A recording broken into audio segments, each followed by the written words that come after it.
নবীজি একটা হাদিসে বলেছেন যে দুটো তরল পদার্থ আছে, এই দুটো যার সৌভাগ্য নসিব হয়েছে ইনশাআল্লাহ সে জাহান্নামে যাবে না। আরেকটা হচ্ছে দুটো দাগ যার শরীরে আছে সেও ইনশাআল্লাহ তাআলা জাহান্নামে যাবে না। এক নাম্বার দুটো তরল কি? একটা হচ্ছে গায়ের রক্ত।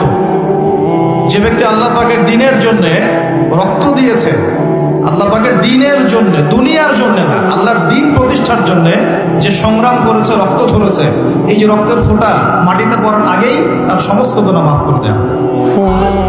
যেমন উহুদের যুদ্ধে সাহাবীরা যুদ্ধ করেছেন না, বদরের যুদ্ধে সাহাবীরা যুদ্ধ করেছেন না, তাদের রক্তের ফোঁটা মাটিতে পড়ার আগেই সমস্ত গুনাহ আল্লাহ মাফ করে দিয়েছে। আরেকটা তরল পদার্থ হচ্ছে অশ্রু, চোখের পানি। এই চোখের পানি যে ব্যক্তি আল্লাহকে স্মরণ করে গোপনে, নীরবে, নিভৃতে আল্লাহকে স্মরণ করে